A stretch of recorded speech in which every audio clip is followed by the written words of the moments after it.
On se retrouve avec Erwan qui a fait malheureusement top 16 au WCQ Melesse. Pourquoi malheureusement Erwan? Bah, c'est encore un bubble, quoi. C'est encore un top 16 au lieu d'un top 8. Ah ouais, Combien? 3 d'affilée? 2 d'affilée? 3 d'affilée. 3 d'affilée Ouais. quoi. Mais ça va venir, ça va venir. Ouais, bah ouais, on espère, hein. Vas-y, raconte-nous un peu le tournoi. Donc, j'ai joué Fire King Snake Eyes au WCQ Rennes, du coup. Euh, je trouvais que le deck était plus explosif que Snake Eyes pur. Et je me suis beaucoup plus entraîné avec Fire King. J'étais beaucoup plus à l'aise. Du coup, j'ai décidé de partir là-dessus. Le tournoi s'est plutôt bien passé. Je finis en X2. En fait, donc je perds une première fois assez tôt dans le tournoi contre un miroir, donc round 2. En fait, en réalité, je scoop pas assez vite, c'est ma faute. Et sinon, ma deuxième défaite, elle est à la dernière round contre un Kashira.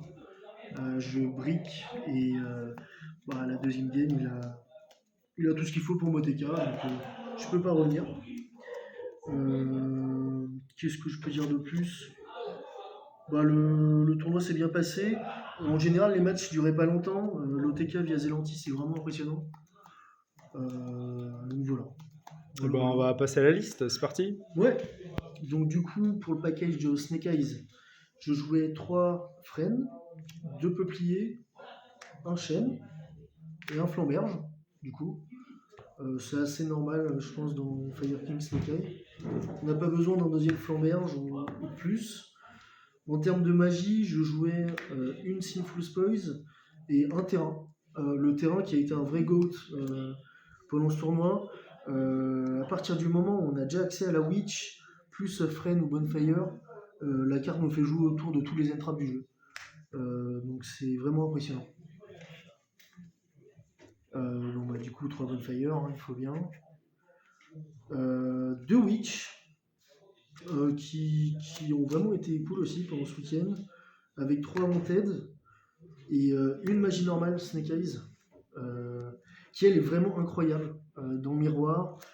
Contre Snake Eyes en général, c'est vraiment une super carte. Elle peut se tuto sur Populus, elle peut se set via la sorcière.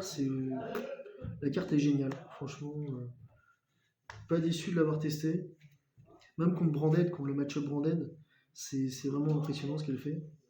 Donc dans le package FK, il y a 3 Kirin. J'ai pas le troisième sur moi, mais il y en a 3. Un Arvata, un Garonix et un Ponix. Ça va être les monstres qu'on va utiliser le plus. Qui pareil, les ratios étaient vraiment cool. Donc avec une île et un sanctuaire. Pareil, sanctuaire qui est toujours sympa à avoir.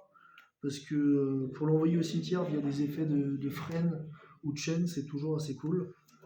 Un call by parce que c'est une méta où il y a beaucoup d'entraps et que en soi c'est une fosseuse en fait. Alors, la carte c'est juste une fosseuse avec un one for one qui est vraiment intéressant pour extend quand on s'est pris beaucoup d'entraps ou même parfois rien que pour start en fait tout simplement. Hein.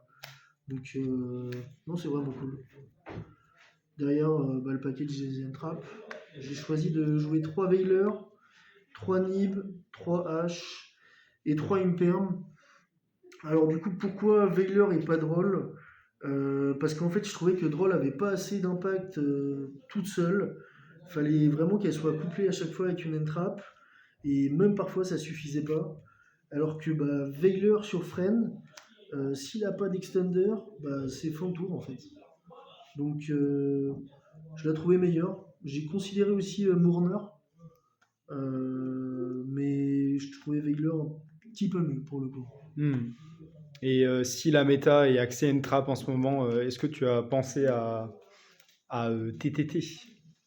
Les TTT, ils sont en side. Ils sont en side. Ils sont en side, les TTT. En Go First. Pourquoi en side plutôt qu'en. Parce que contre certains match-up, je trouve TTT est pas non plus excellente.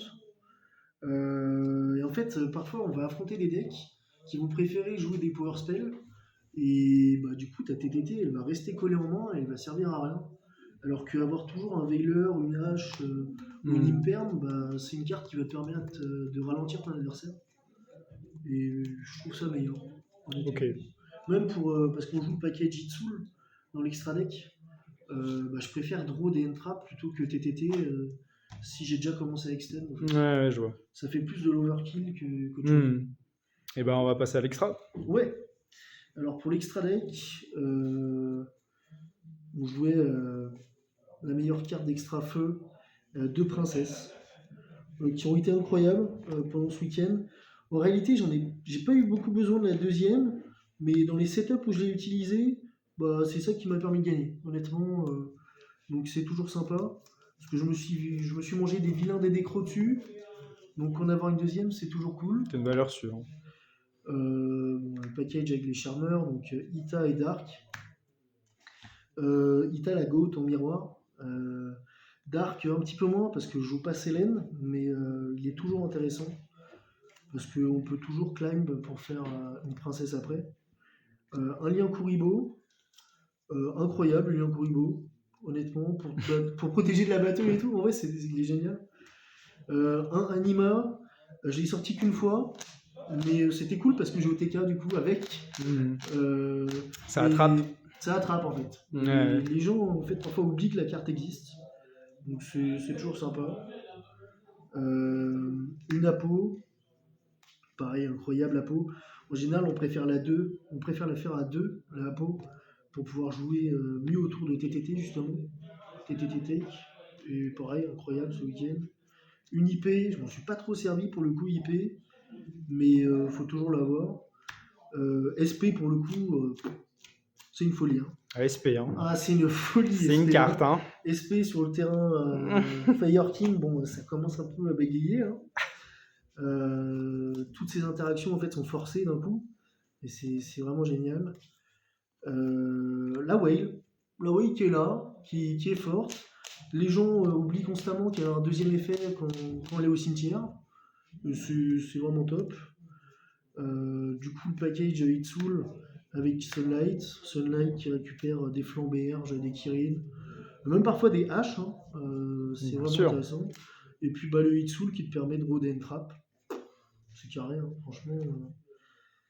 Derrière, le package OTK, donc l'autre Salam, le lien 4, le Zélantis et le Phoenix.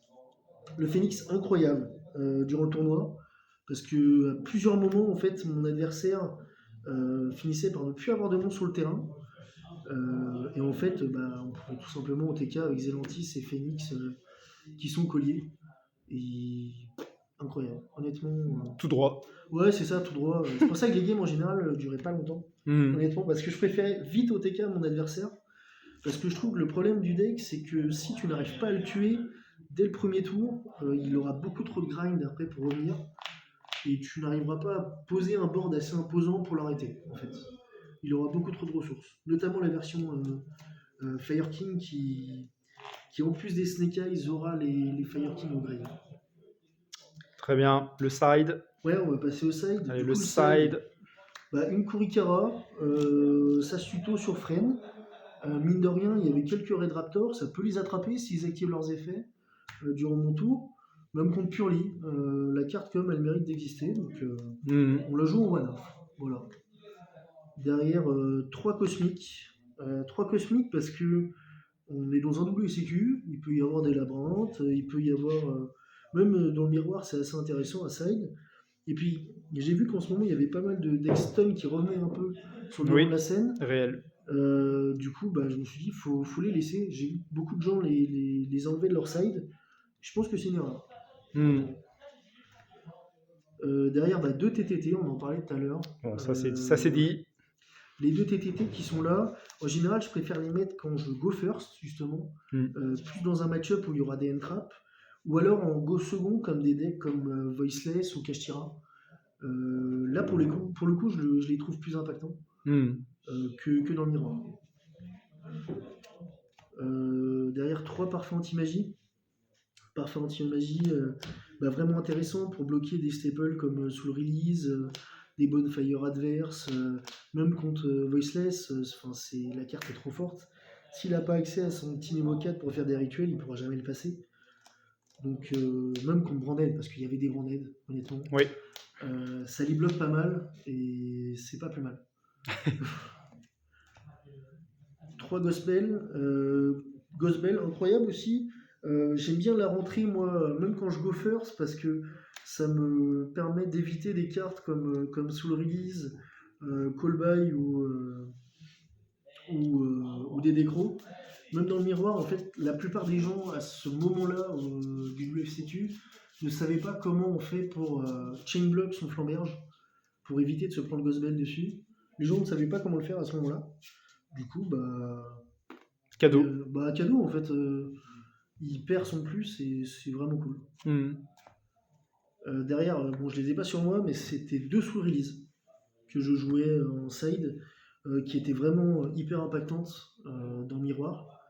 Ça m'a fait gagner 2 matchs durant WCQ parce qu'en fait, il jouait pas autour, il s'attendait pas à la carte et il a plus de cimetière, il a plus de follow-up. Du coup, il a très peu d'interaction et moi je les ai lentis, c'est Phoenix dans l'extra. Derrière, je le tue quoi. Et la dernière carte de side, Agave Dragon. Voilà. Qui m'a pas servi, mais j'aurais pu en avoir l'utilité, notamment dans le match où je perds à round 2. Il fallait juste que j'apprenne à scoop plus vite. J'aime pas la défaite. Du coup, je scoop jamais, mais en vrai, c'est une erreur. Il faut que j'apprenne Ça s'apprend. à scoop beaucoup plus vite. Parce que, Ça se travaille. C'est ça. La prochaine fois, il me servira. Clairement. Voilà. Bon, très bien. Eh ben, on se retrouve où? Pas au CDF?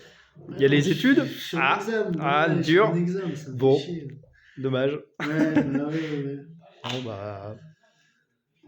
Je sais pas, peut-être l'Europe. Faut que je trouve un moyen d'y aller, quoi. Mais si, l'Europe. L'Europe, tu vas le Ouais, gagner. ouais. Mais si, allez.